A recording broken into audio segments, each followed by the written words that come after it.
All right, let's give this a shot again. I quite enjoyed doing this yesterday with Hockey Blast, and today I thought I'd try it with DoC Hockey. I have to go quickly for this one, but lucky for me, this is a very fast-playing card game. And this, what I'm going to do here, I played the entire regular season, the 1948-49 regular season, with this game, DoC Hockey. And in my season, things worked out a little differently than in real life. So if you're a real historian, and if you're wondering why Montreal's at home for Game 1 and Boston is on the road, it's because of mine. The teams actually reversed fate late in the season. Boston went on a cold streak, and Montreal ended up finishing ahead of them in the standings. So they will have home ice for this series. Also, if you're wondering why it's 2 versus 3 and not 2 versus 4, that's where I buck the historic. Like, I just can't do what they did historically, the 1 versus 3, 2 versus 4. I think that's ridiculous. And when you think about some of the playoff setups that hockey fans complain about in this era, just imagine if it had been a 1 versus 3 and 2 versus 4 setup, like they had back then, if they had that today. Anyway, so the way this game works, maybe I'll try to play and explain it. I've got some other videos for that, so this isn't necessarily going to be any different than those, but it's newer. So starting in goal, I was just looking. I have all the season stats in a spreadsheet. Frank Brimzik, in I should double check actually, in 56, 57 games, 57. Anyway, in close to a full season, 56 games, he had a 307 goals against average and 3 shutouts, whereas Bill Durnan, basically an MVP candidate, Montreal wouldn't be where they are in the standings without him, 224 goals against average and 5 shutouts. So starting things off, because this is a red card, it will mean home possession here in the first 2.5 minutes of the first period of Game 1 of this best-of-7 series, and that is a 3, so we're looking, it's going to be, the 3, so that's Roger Legier, and because he needs either an ace, 9, or 10 in order to maneuver it in a position for a scoring chance, that just means that they have lost the puck, and we're going to burn 2 more cards. So up to minute 5, it's Montreal possession again. That is Glenn Harmon with the puck. And 9, that will mean that Harmon actually will be able to set up somebody with a scoring chance.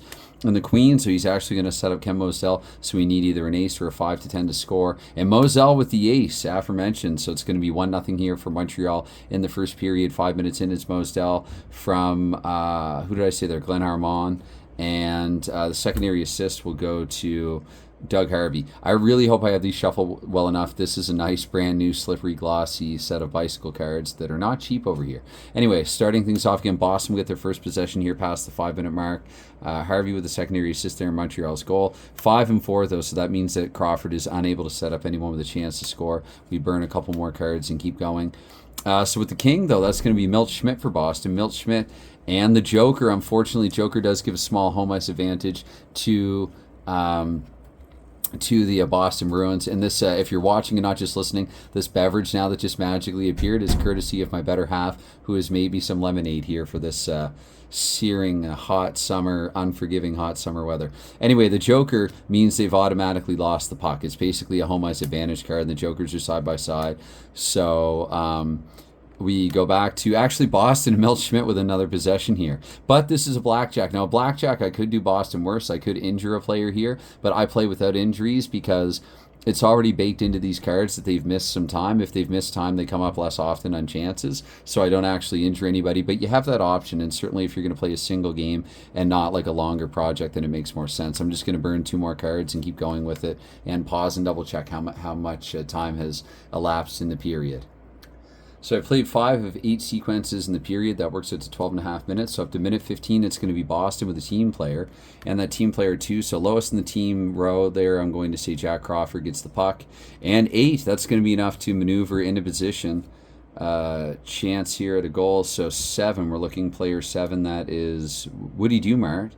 And part of the Kraut line. Historically, he needs an ace or an 8 to 10 to tie the game here. And he gets the 10, so it's a 1-all game here, 15 minutes into the first period. Montreal and Boston tied at 1 apiece. Secondary assist, so it was Dumart from Jack Crawford. And Jack of Diamonds, Ed Harrison will get the second assist. So 5 minutes to go here in the period where the Bruins, again, Habs had control early. Bruins have taken over since then here in the period. So Ed Sanford with possession, but the 6 where he needs a 7 to 10. So 2 more cards get burned, and this is the final 2.5 minutes of play in the first period. 8 sequences per period, and then I do 10 in the third. I house rule it. Jimmy Peters now, former Montreal Canadian in 1948 with the puck. 47-48, he played for Montreal still. I believe. Anyway, he doesn't make a play here. So at the end of one, the score is 1-1, Montreal and Boston. So normally I'd have the scorecards out. I'm rusty, but it is 1-1 after one. It was Ken Mosdell scoring for the Habs and Woody Dumart scoring for the Bruins. So starting off the second period, again, the possession, it's going to be Milt Schmidt. Schmidt with a 9, so he'll feed it through. And he gets it to Graham Warwick. This is not looking good for Montreal early. Warwick with the King of Hearts, so it's 2-1 Boston. And just 2.5 minutes into the second period. And for the secondary assist, because that was Warwick from Schmidt, and the 2 of Hearts, Paul Ronti, who led the league. He had like 48 assists in just 60 games, just a 60-game schedule then. So Ronti picking up the secondary assist here. It's 2-1 Boston in the second period. 6 in Montreal in the regular season series. I could look that up. They did have more wins than Boston because the teams play one another 12 times in a season, in a 60-game season, in a 6-team league. Anyway, before I get way too distracted and off course there, Bob Filion with the puck. With the 6, though, he's unable to set up anybody with a chance to score. So 2 more cards get burned, 2 cards that could have been good for the Habs. Pete Bondo with the puck, though, here for Boston, but with the 3, he's unable to set anyone up with a shot.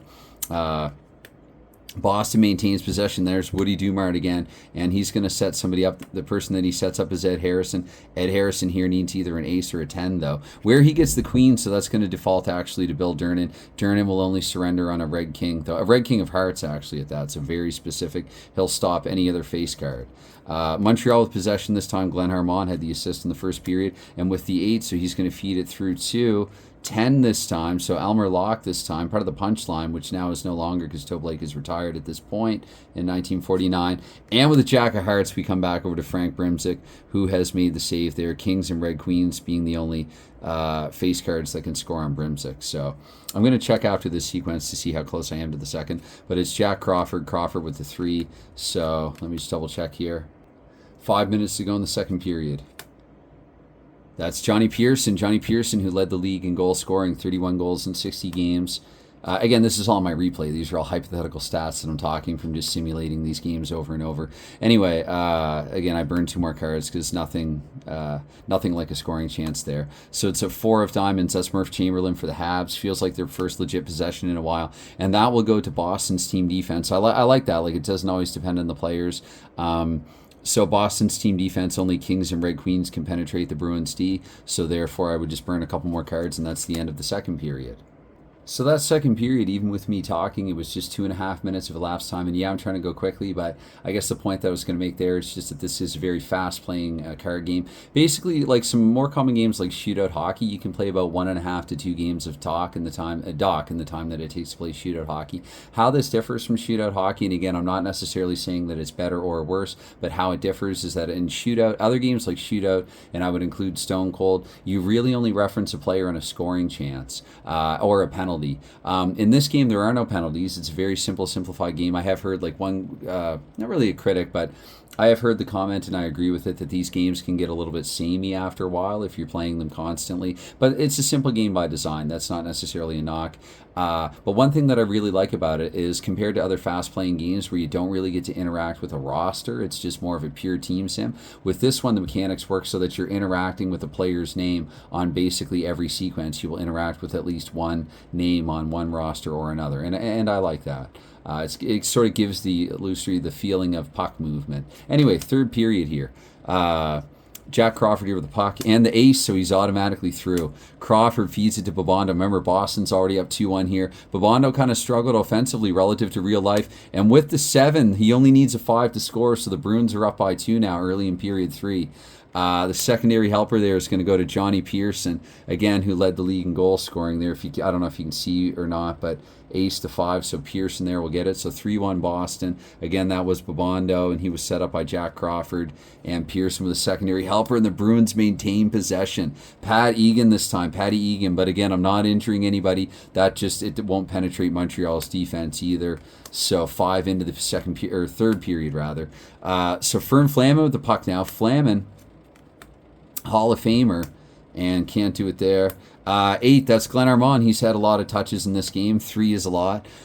So again, that red Jack, he can't get it through.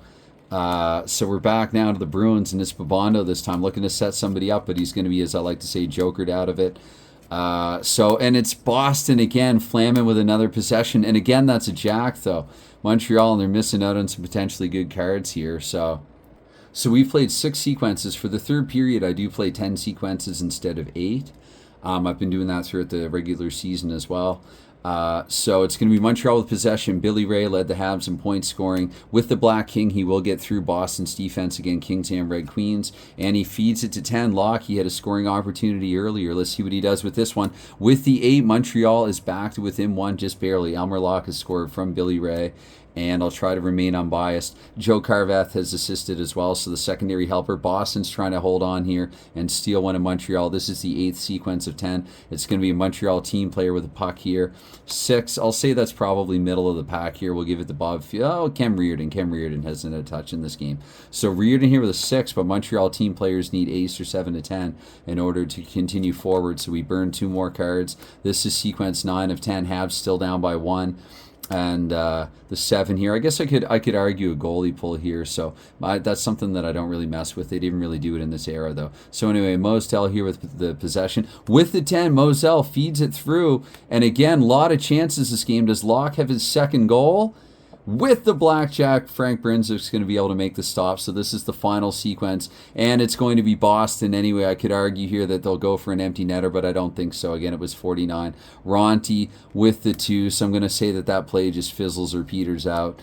And that's it. Boston manages to steal game 1 at the Forum, actually. So anyway, I do have to get going back to work, but I just wanted to get in a quick play. Again, I didn't even give myself time to get the Uno cards to keep score. But the final score here, it was a low-scoring era. It is 3-2 for Boston. So they've managed to steal, as mentioned before, but I guess it bears repeating, they've managed to steal game 1 here in this replay of the 49 Stanley Cup Playoffs.